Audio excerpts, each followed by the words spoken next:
Hello friends, आज हम company law के अंदर करेंगे lifting the corporate veil. Previous video के अंदर मैंने आपको बताया था कि कंपनी और जो इसके मेंबर्स होते हैं दोनों सेपरेट पर्सनालिटीज़ होते हैं। उसके पीछे ये पर्पस होता है कि कंपनी और मेंबर की प्रोटेक्शन के लिए क्या होता है कि कंपनी और उसके मेंबर को सेपरेट माना जाता है। और ये जो प्रिंसिपल ऑफ सेपरेट एंटिटी है ये कंपनी और मेंबर के बीच में एक पर्दे का रूप होता है। और ये पर्दा जो होता है बहुत ही मुश्किल होता है उठाना। इससे कंपनी की भी प्रोटेक्शन होती है। कल को ये नहीं है कि मेंबर को कोई लॉस लगता है तो कंपनी उसके लिए लायबल है, या कंपनी को कोई लॉस लगता है तो उसके मेंबर्स को।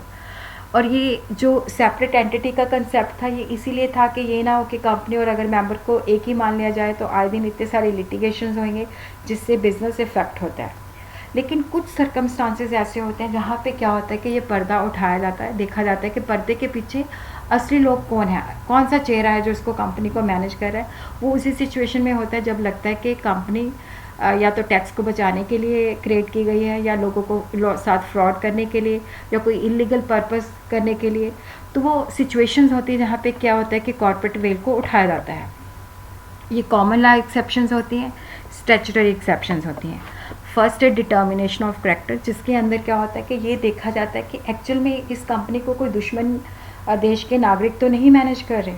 जैसे एक Daimler company limited versus continental tyre and rubber company limited का केस है, जिसके अंदर क्या होता है कि जर्मन कंपनी जो है इंग्लैंड के अंदर एक कंपनी सेटअप करती है जो जर्मन कंपनी के बने हुए टायर जो है सेल करती है।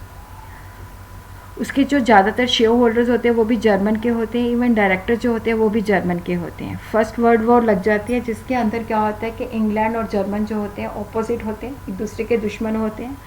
और बाद में क्या होता है कि जो कंपनी है, जो कंपनी इंग्लैंड के अंदर इस्टेब्लिश की गई थी, वो इंग्लैंड के लोगों से उन्होंने कुछ पैसे लेने हैं, उस पर रिकवरी के लिए मुकदमा करती है। तो वहाँ पे कोर्ट कहती है कि ये इंग्लैंड कंपनी नहीं है, ये कंपनी इंग्लैंड की नहीं है, जर्मन कंपनी की है, ये एनमी नेचर की है, तो ये पैसे रिकवर नहीं कर सकती। सेकेंड है where the company is a sham. Sham का मतलब होता है जब हम किसी इम्प्रॉपर पर्पस के लिए कंपनी को क्रिएट करते हैं, वहाँ पे जो हमारा पर्पस जो होता है लोगों के साथ चीटिंग करना होता है। जैसे एक बंदा जो है एक कंपनी से पैसे उधार लेता है, बाद में क्या करता है कि 3 अलग अलग कंपनीज के अंदर इन्वेस्ट कर देता है। वो कंपनी जो होती है उसके बेटे की होती है। तो उस सिचुएशन के अंदर क्या होता है कि लैंडिंग कंपनी जो है उन तीनों कंपनीज की प्रॉपर्टी अटैच करके अपना पैसा रिकवर कर सकती है। प्रिवेंशन ऑफ फ्रॉड के अंदर क्या होता है कि कई बार ये वेल इसलिए भी देखा जाता है ताकि जो लोग हैं एक दूसरे के साथ फ्रॉड ना कर सकें। जैसे एक गिलफर्ड मोटर कंपनी थी, उसके अंदर हॉर्न बंदा जॉब करता था। जॉब लेने से पहले उसने उसके साथ एग्रीमेंट किया था कि जब अगर उसकी जॉब एम्प्लॉयमेंट टर्मिनेट होएगी तो वो इतने समय तक उसके कस्टमर जो है उनको अट्रैक्ट नहीं करेगा। जॉब की टर्मिनेशन पे क्या करता है वो अपनी वाइफ के नाम पे कंपनी खोल लेता है और बाद में जो उसके कस्टमर्स होते हैं गिलफोर्ड के उनको सर्कुलर भेजता है। तो उस सिचुएशन के अंदर कोर्ट जो है ये मानते हैं कि वो जो उसकी वाइफ की कंपनी है वो हॉर्न की कंपनी है, हॉर्न जो है परमिटेड नहीं है ऐसे करने के लिए। कई बार ऐसे भी होता है कि कंपनी जो होती है शेयर होल्डर के एजेंट के रूप में काम करती है, या एक कंपनी दूसरी कंपनी के एजेंट के रूप में काम करती है। तो वो देखने के लिए क्या होता है कि पर्दा उठाया जाता है।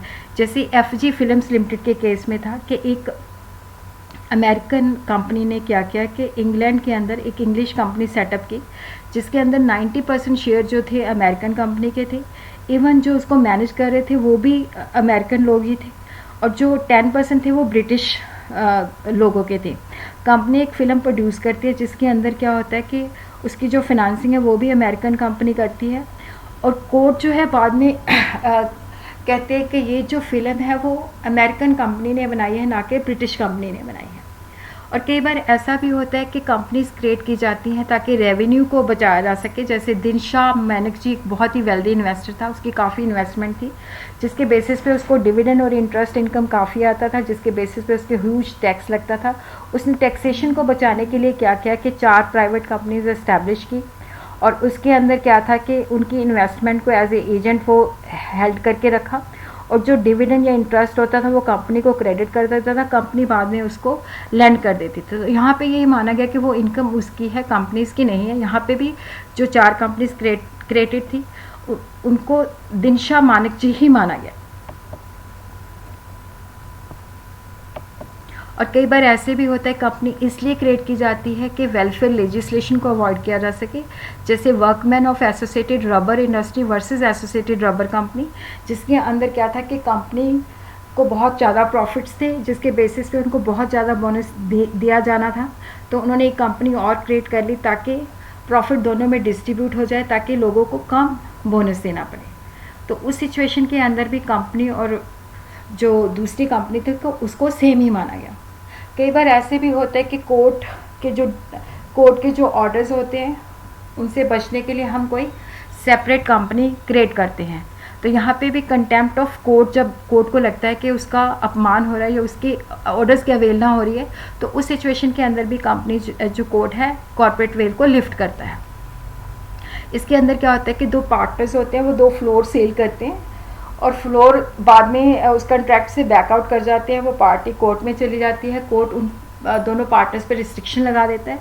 बाद में वो क्या करते हैं, एक प्राइवेट कंपनी फॉर्म करते हैं और उस कंपनी को सेल कर देते हैं, ट्रांसफ़र कर देते हैं, फिर वो आगे सेल कर देती है। तो इस सिचुएशन के अंदर कोर्ट ने उन पर रिस्ट्रिक्शन लगाई गई थी, तो यहाँ पे माना गया कि उन्होंने कोर्ट के ऑर्डर की अवेलना की है, तो वो ऐसा नहीं कर सकते। उनकी कंपनी जो क्रेडिट थी उनको एक ही चीज़ माना गया।